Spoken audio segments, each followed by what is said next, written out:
한 주간 동안 건강하게 잘 지내셨습니까?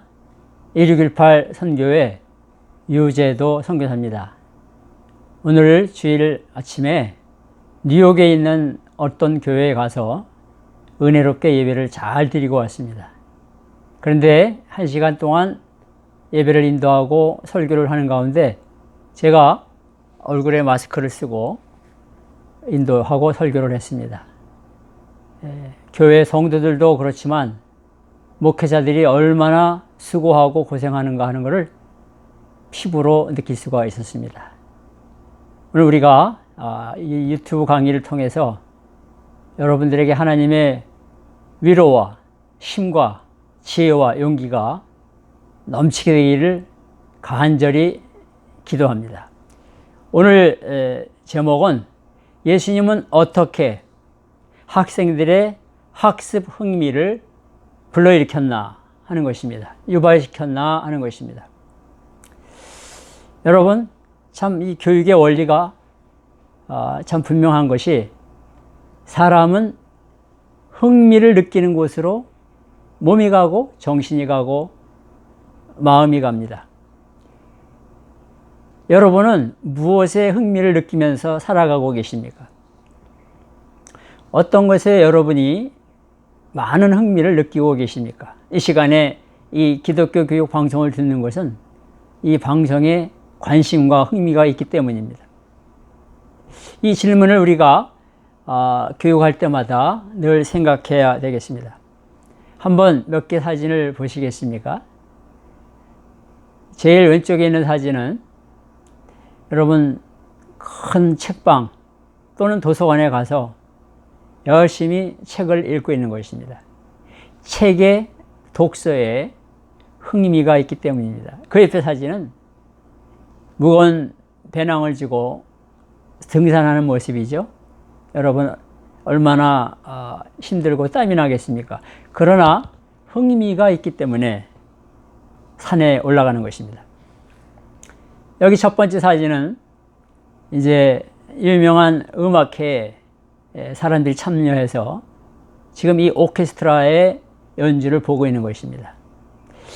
여러분, 그 연주하는 음악가들도 그 음악에 흥미가 있는 것이고 또 거기에 참석한 사람들도 이 연주에 흥미를 갖고 있기 때문에 간 것입니다. 그 옆에 사진은 요즘에 너무나 우리가 그리워하는 옛날 야구 경기 모습입니다.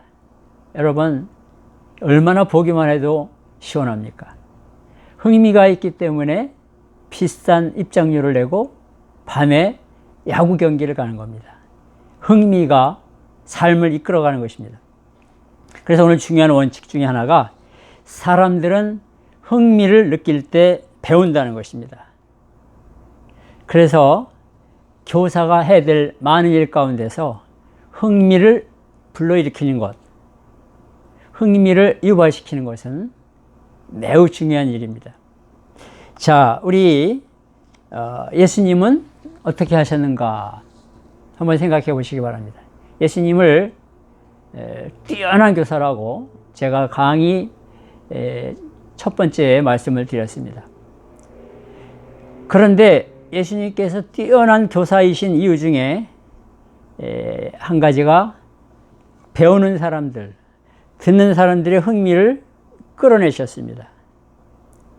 또 한 걸음 더 나아가서 그 앉아있는 사람들이 배우고 싶어 하도록 만드셨습니다. 그래서 교육가들이 이런 말을 합니다.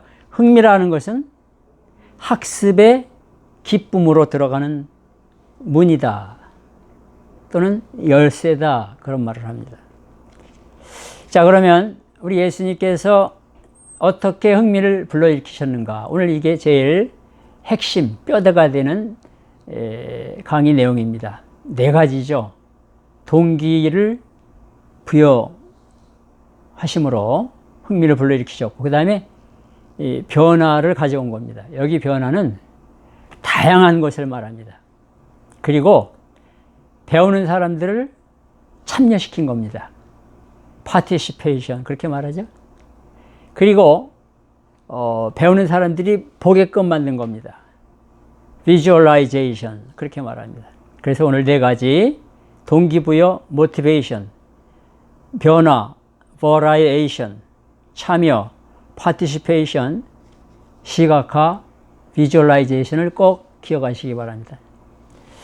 자, 그러면 첫 번째 예수님의 동기부여 방법이 어떤 것인가? 어떻게 이 동기를 불러일으켰는가 하는 것입니다. 예수님은요, 사람들의 관심을 끌어당겼습니다. 참 놀라운 사실입니다. 예수님께서 이런 일을 하셨어? 우리가 다 놀라게 되죠?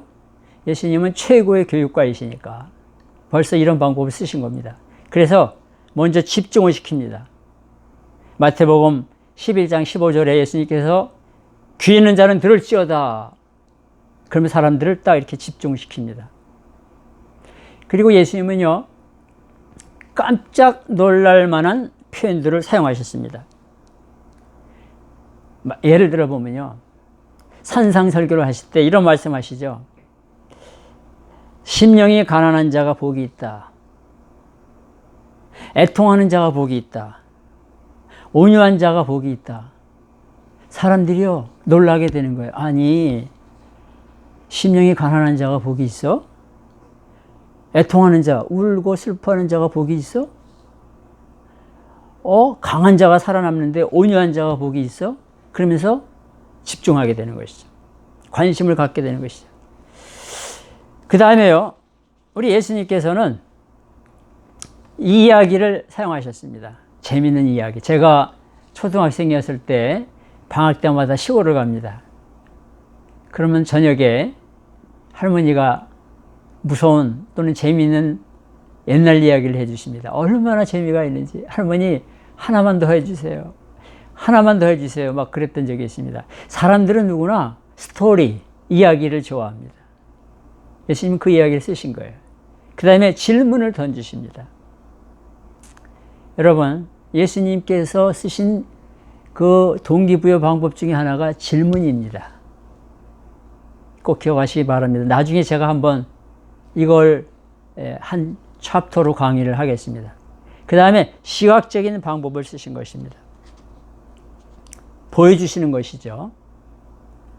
어린아이를 앞에 세우고 어린아이와 같이 겸손한 사람이 되라. 그렇게 말씀하시는 것, 놀라운 시각적인 방법입니다. 또 많은 기적을 행하십니다. 여러분, 기적의 목적은 기적 자체가 아니라 주님의 말씀을 가르치기 위해서, 복음을 전하기 위해서, 주님이 하나님이신 것을 나타내기 위해서 기적을 행하십니다.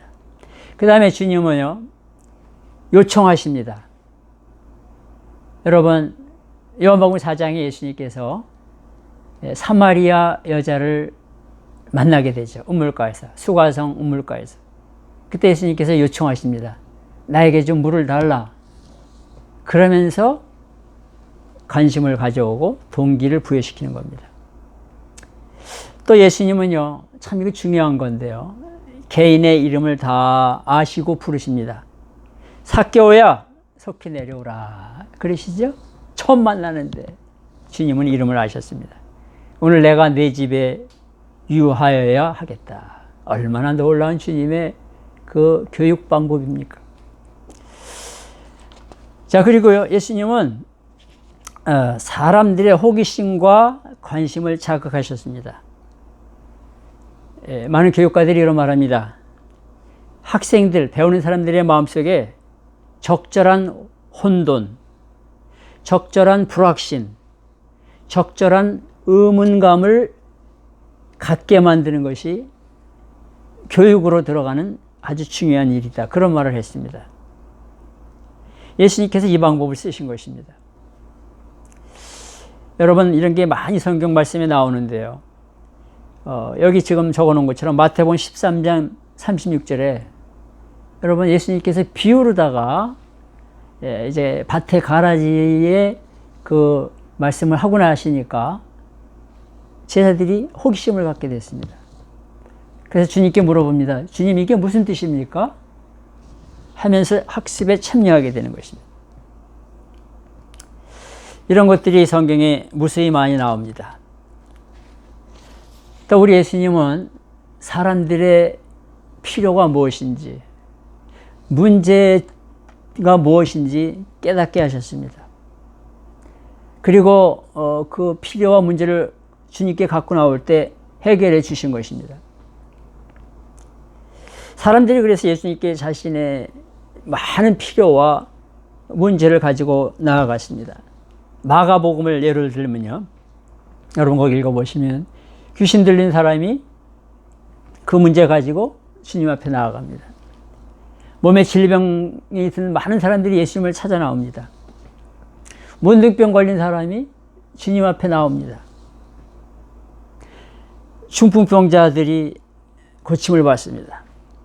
손 마른 자가 예수님 앞에 나와서 치유를 받습니다.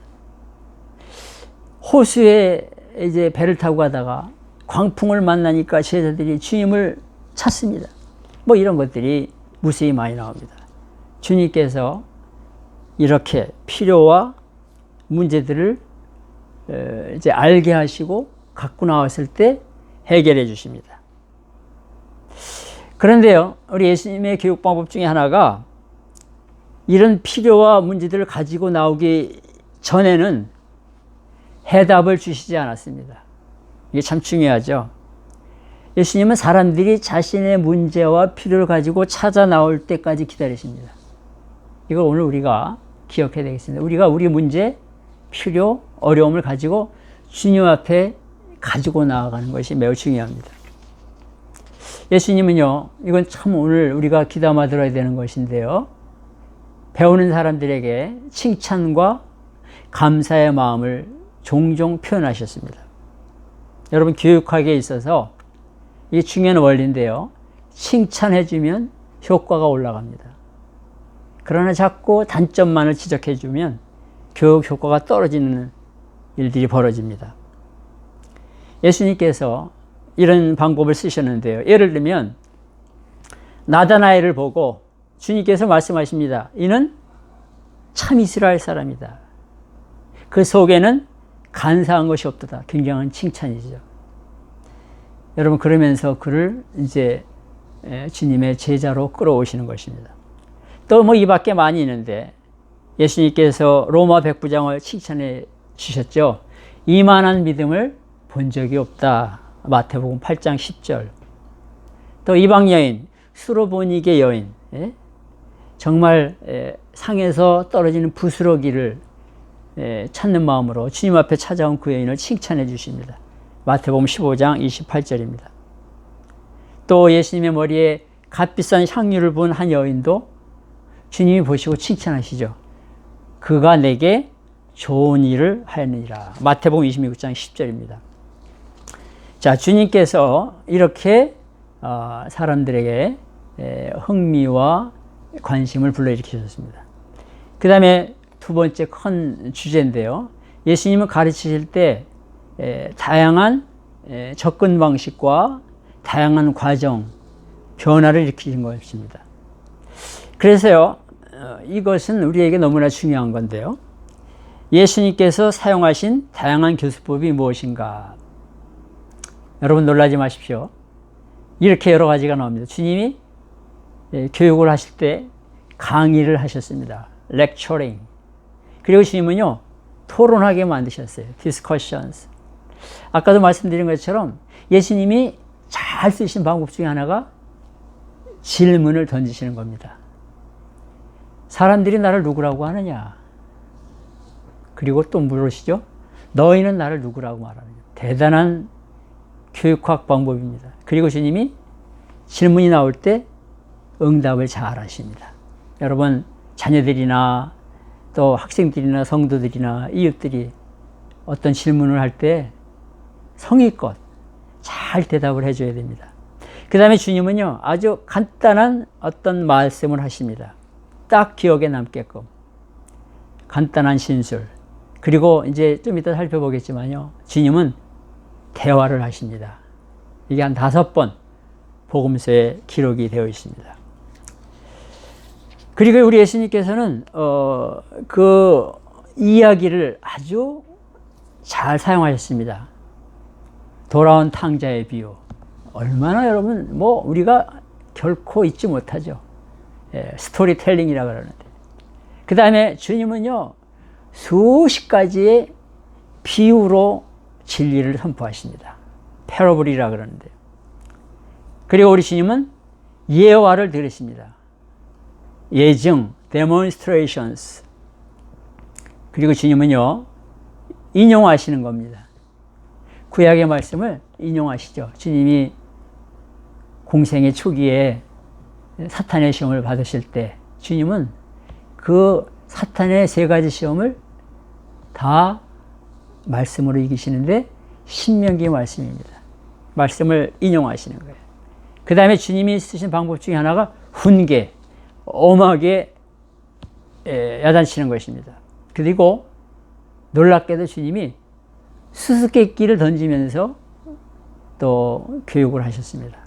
그 다음에 논쟁을 또 하시고, 여러분 주님은 어떤 때는 아무 말씀도 안 하시면서 교육하시는 거예요. 사일런스. 참 놀라운 사실입니다. 주님의 강의를 한번 살펴보겠습니다. 여러분, 오늘날 교육학에 있어서 강의를 낮게 평가하는 학자들이 많습니다. 그런데 사실은 그렇지 않습니다. 강의가 중요한데요. 강의 내용을 주님께서는 다양한 내용을 이제 강의하셨습니다. 50개의 설교를 통해서 매우 다양한 주제들을 강의하셨습니다.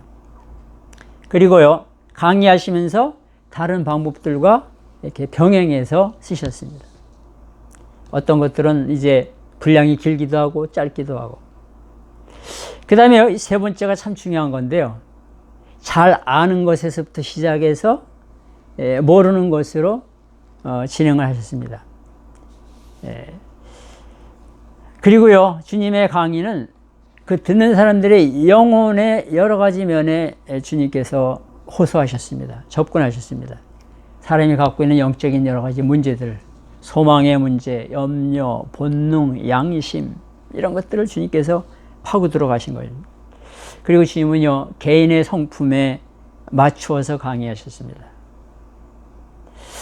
그리고 우리 예수님은 예화들을 사용해서 강의가 생동감 있게 하셨습니다. 여러분, 복음서에 예수님께서 사용하신 이 자연 창조물 예화가 몇 개나 된다고 생각하십니까? 147개가 되십니다. 예를 들면 마태복음 5장 13절에 너희는 세상의 소금이다. 소금을 예로 드신 거예요. 마태복음 6장 28절에 너희는 들의 백합화를 보라. 백합화를 또 예로 드신 것입니다. 이런 식으로 주님께서 쓰신 것입니다. 또 예수님께서 토론을 사용하셨습니다. 토론을 통해서 사람들의 이해, 명확도, 그리고 생각의 변화를 갖고 오신 것입니다. 그래서 우리가 이걸 잘 사용해야 되는데요. 예수님께서 쓰신 그 토론을 통해서 우리가 배워야 되는 것은 공통적으로 지닌 경험을 이제 가지고 토론하라는 것입니다. 예를 들면요, 제자들에게 물어보시죠. 예수님께서 사람들이 인자를 누구라고 하느냐. 제자들이 다 알고 있는 공통적인 그런 관심과 경험, 이런 걸 통해서 주님께서 토론하게 하는 것입니다. 그리고요, 토론에 참여시켜서 자신의 의견을 발표하게 합니다. 여러분, 저도 그런 경험이 있는데요. 10명 또는 12명 이렇게 소그룹으로 공부하다가, 성경 공부하다가 이제 토론을 할 때 인도자는요, 골고루 다 참여시키는 그런 지혜가 있어야 됩니다. 늘 말하는 사람만 하게끔 하는 것이 아니라 이렇게 다 참여시키는 겁니다. 그래서 자신의 생각과 의견을 이렇게 표현하게 하는 것입니다. 그러면서 배우는 것이죠. 그리고요, 토론할 때는 애매모호한 내용의 토론을 피하는 것입니다. 그러면서 올바른 대답을 할 수 있도록 유도하는 것입니다. 그리고 그 참여자들의 잘못된 생각을 고쳐주는데 기억하십시오. 부드러운 대화 방식을 취해야 됩니다. 그거 틀렸어. 그걸 말이라고 하고 있어. 이런 표현이 아니라 그 대답도 일리가 있습니다. 이것도 아주 깊은 생각 가운데 잘 말씀하셨습니다. 그러나 이런 식으로 부드럽게 대화를 끌어가야 됩니다. 자, 그래서 우리가 예수님께서 사용하신 또 한 가지 중요한 방법은 대화를 쓰셨습니다. 대화. 아까 말씀드린 것처럼 복음서에 한 5군데 이게 나옵니다. 니고데모와의 대화. 너무나 유명하죠? 한밤중에 바리새인 니고데모가 예수님을 찾아옵니다. 예수님께서 그 니고데모를 맞으셔서 대화를 나누시는데 정말 아주 깊이가 있습니다. 여러분, 예수님께서 접근하시는 방법을 잘 보세요. 굉장한 질문을, 스테이트먼트를 말씀하십니다. 진실로 진실로 내게 이르노니 사람이 거듭나지 아니하면 하나님의 나라를 볼 수 없느니라. 이 엄청난 말씀하시면서 이제 대화를 끌어가시는 거예요. 그 다음에 사마리아 여인. 여러분, 수가성 우물가에 주님께서 찾아가셔서 난 12시에 사마리아 여인을 만나는데 어떻게 접근하시고 주님이 대화하십니까? 나에게 물 좀 달라고 말합니다. 그러면서 이제 대화를 시작합니다. 바리새인 시몬, 또 소경, 요한복음 9장 전체는 사실 이 소경의 이야기입니다. 그리고 부자 청년과 주님께서 대화하시는데 부자 청년의 질문을 들으십니다. 선생님이요, 내가 무슨 선한 일을 하여야 영생을 얻으리까? 주님께서 그 질문에 그걸 질문이라고 해? 이렇게 말씀하시지 않고 그것을 잘 들으시면서 끌어가십니다. 자, 보십시오. 여러분, 이 첫 번째 왼쪽에 있는 그림은 어떤 그림인 것 같습니까? 예수님과 바리새인 니고데모와의 대화입니다. 얼마나 주님과 친근하게 가까이 앉아서 토론을 하고 대화를 합니까? 그 옆에 그림은 너무나 유명한 그림이죠. 예수님께서 수가성 우물가에 사마리아 여인과 대화하는 것입니다. 여러분, 이게 엄청난 사실은 그림입니다. 왜냐하면요, 이렇게 유대인이 사마리아인과 가까이 만나는 법이 없습니다. 주님의 발 하나가 우물 위에 올라가 있죠. 얼마나 그 주님의 모습과 이 여인의 모습이 참 귀합니까? 여러분, 참여 방법. 예수님께서 학생들이 참여하게 만드셨습니다. 여러분, 이 교육을 하는 사람들, 말씀을 가르치는 사람들, 인도자들이 꼭 기억해야 될 것은요, 그 참여한 자들이 방관자가 되게 해서는 하면 안 됩니다. 아웃사이더가 되게 해서는 안 됩니다. 참여시키도록 애써야 됩니다. 기도하고 다양한 지혜를 써가지고요, 다 참여시키도록 힘써야 됩니다. 예수님께서 이것을 쓰셨습니다. 12제자를 둘씩 짝지어 보내십니다. 여러분, 생각해 보세요. 이 제자들이 아직 미숙합니다. 부족한 게 너무 많습니다. 그런데도 주님이 보내시는 거예요. 참여케 하는 것입니다. 그러면서 가서 전도하고 귀신을 쫓아내고 병든 자를 치료하고 말씀을 전파하고 가르치도록 하십니다. 여러분, 참 굉장한 이 크리스찬 에듀케이션에 여기 인사이트가 들어가 있습니다.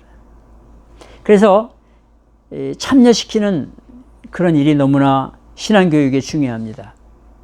제가 목회할 때에 해마다 한 학생들, 어른들, 청년들에서 15명, 20명이 단기 선교를 갔습니다.